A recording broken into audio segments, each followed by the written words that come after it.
So this is the Macintosh Plus that I bought in the junk section of Hardoff in Tokyo, Japan.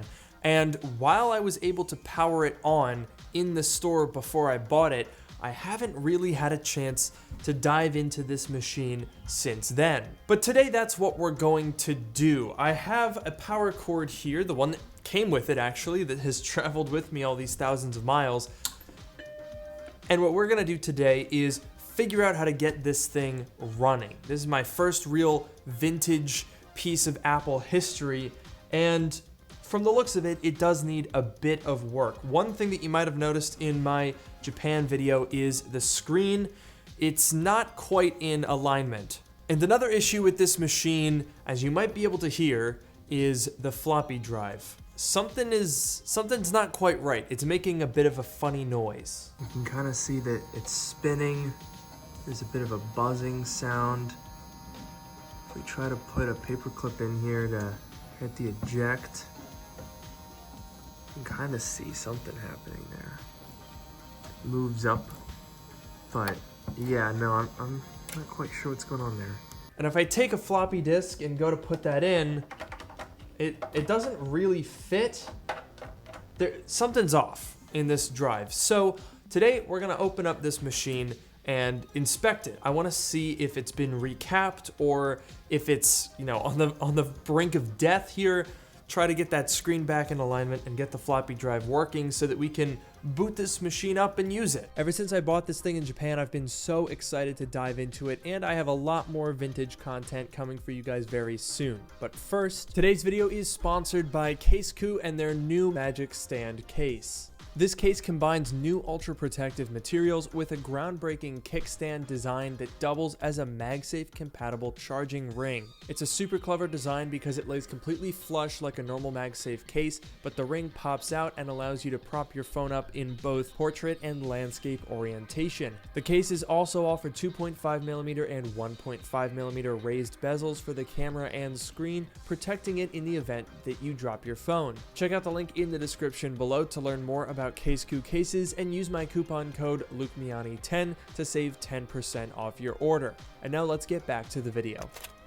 I just love the design language of the original Macintosh. I mean, these things are so small and compact, and I actually think they look really good. A lot of old computers are very boxy and ugly, but this is a timeless design. I don't think there's any denying it.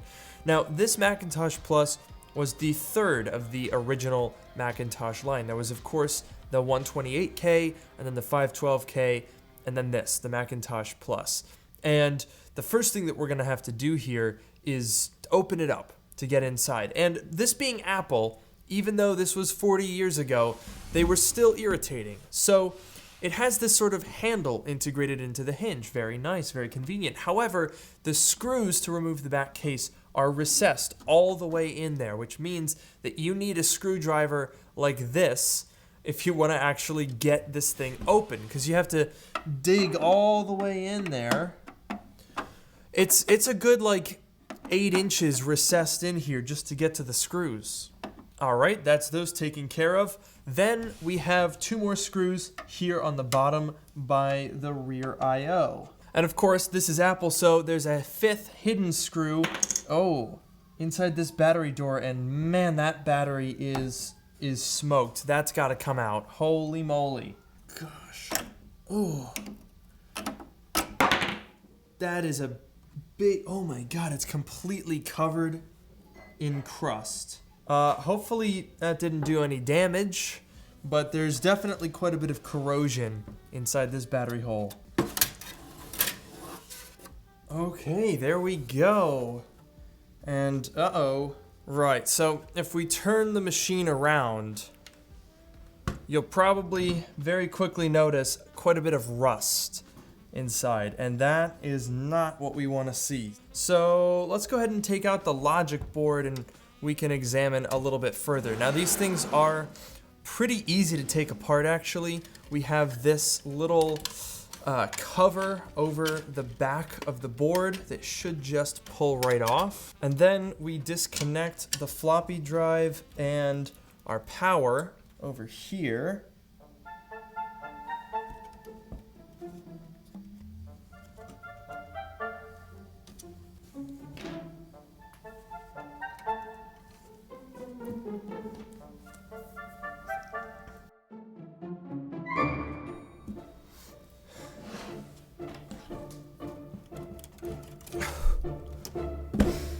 It should just, yeah, it just slides vertically out, but obviously I can't do that because this stupid connector, I've gotten some amount of movement, but it's not enough. I want to go home.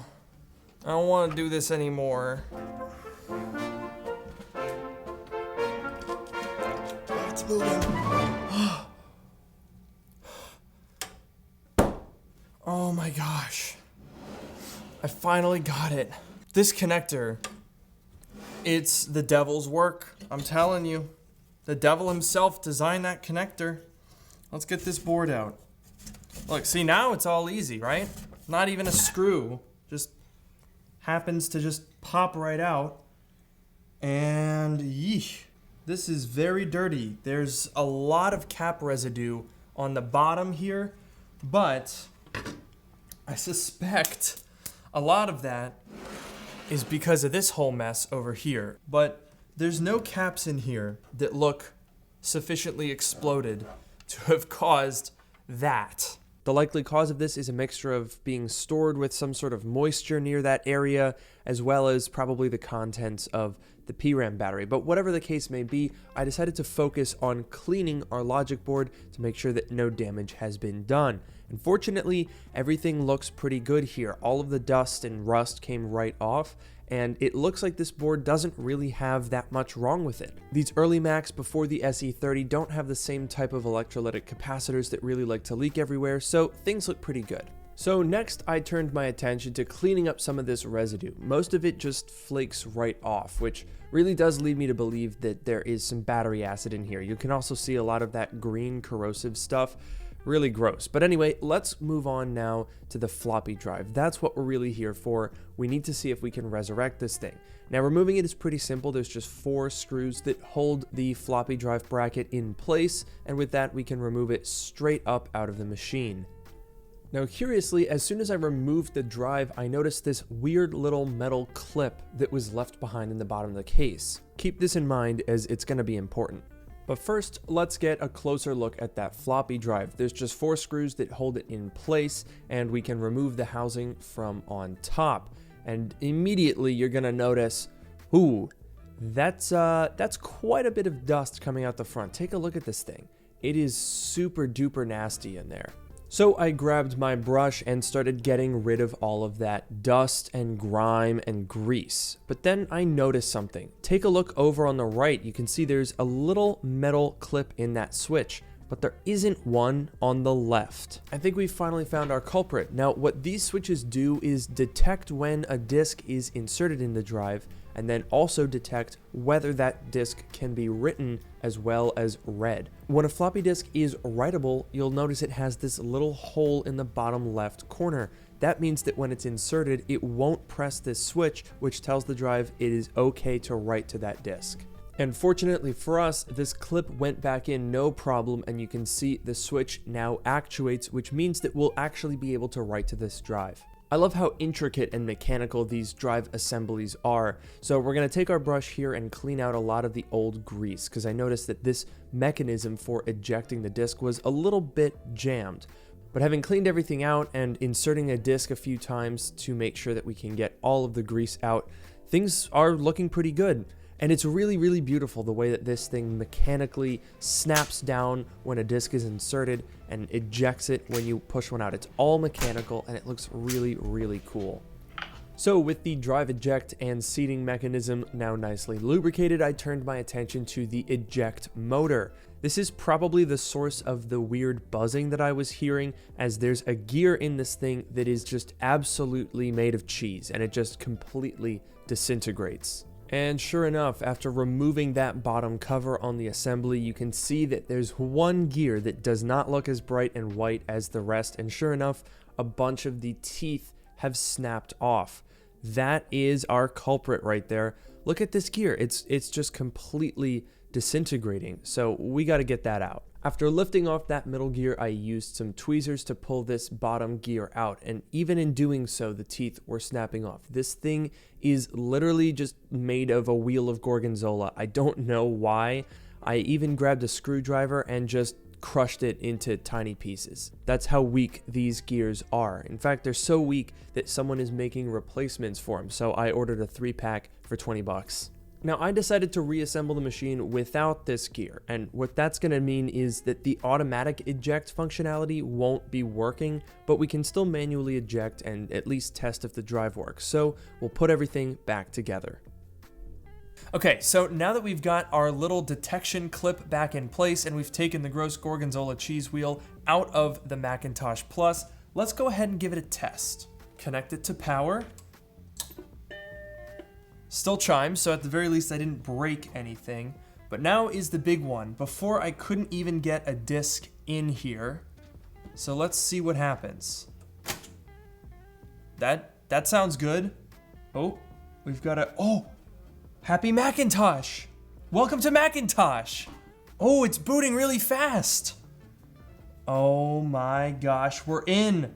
So it seems like we've resurrected the floppy drive in this Macintosh. Now we have to wait for the replacement gear to come so that it can automatically eject, but until then you can just manually eject with a paper clip. So next we're going to turn our attention to the screen because it's still just a little bit out of alignment and it's definitely squashed vertically. So if you take the case off, you'll notice that there are a bunch of adjustment potentiometers here on the analog board. There are switches for height, width, brightness cutoff, and focus. So we're just going to focus on height and width. So I grabbed some non-conductive plastic tweezers and used that to twist the potentiometer, and you can just watch the height of the screen change in real time. It's actually super duper cool.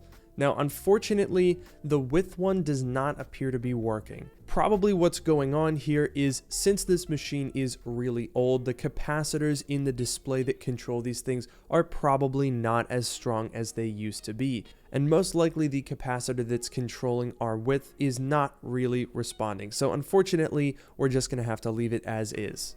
So let's reassemble and boot up the Macintosh Plus.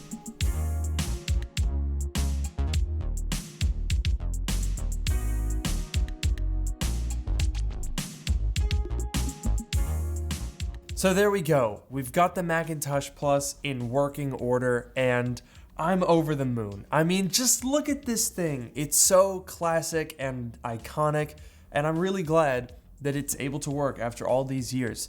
It's crazy when you think about it, that based on the serial number of this thing, it was manufactured in China and then assembled in California. Then it was shipped back to Japan where it lived for like 38 years. And then I brought it all the way from Japan back to the east coast of the US, touched it up, fixed that floppy drive, fixed the display a little bit, cleaned it out, and here it is. It's working completely fine. Now, admittedly, while I'm very happy to have this thing working again, actually using it is a bit of a different story because, you see, this thing has almost no internal capabilities. We have 2 megabytes of RAM, we have an 800K floppy drive, and that's about it. There's no hard drive, so we can't store anything long term. It's all gotta live on floppy disks. And because we've only got this one internal one, which obviously needs a boot disk in order to open, you can't really do much of anything. I did try ejecting the boot disk, which you can do, by the way, inserting a disk with some games on it and trying to boot them up, but it basically just got stuck in this game of asking me to insert the boot disk and then insert the game disk and then the boot disk and then the game disk, and it didn't really do anything. So basically, in order to get the most out of this machine, I'm gonna have to buy either an external hard drive or an external 800K floppy drive, or both. But that's what things were like in 1986. It changed pretty quickly. The Macintosh SE that came out after this, as well as the SE30 that was very well received, both of those machines had internal floppy drives, or you could get the SEs with dual 800K disks built into it. So that made things a lot easier. But with this thing powered on and the OS loaded, one thing that you will probably notice by now is it's completely silent. There's no fan, there's no hard drive, and because the OS is already loaded, we don't need to read off the floppy drive, which means that just sitting here, using one of the already open applications, it's a completely silent machine. Completely silent operation. How cool is that? Anyway, that's actually true for all 68K Macs, which basically go up until the mid-90s. The CPUs don't actually need to be cooled, but there are other things that make noises. The later machines have fans for the power supplies, and they also have pretty loud, scuzzy hard drives. So there are things that are going to make a noise later on, but it's not going to be the CPU or the cooling thereof. Now, I'm not going to lie to you guys, I've gone down a bit of a rabbit hole ever since I bought this thing in Japan. So I've got quite a number of vintage Mac themed videos coming up over the next couple of weeks. So if you guys are interested in that, definitely let me know in the comments below, leave a like down below, and don't forget to subscribe if you're new and you like vintage stuff. There's a lot more on the way. This thing has really set me off on a journey, literally, because I traveled 3,000 miles. But anyways, I digress. Thank you guys so much for watching this video. I really hope you've enjoyed it, and I will see you in the next one.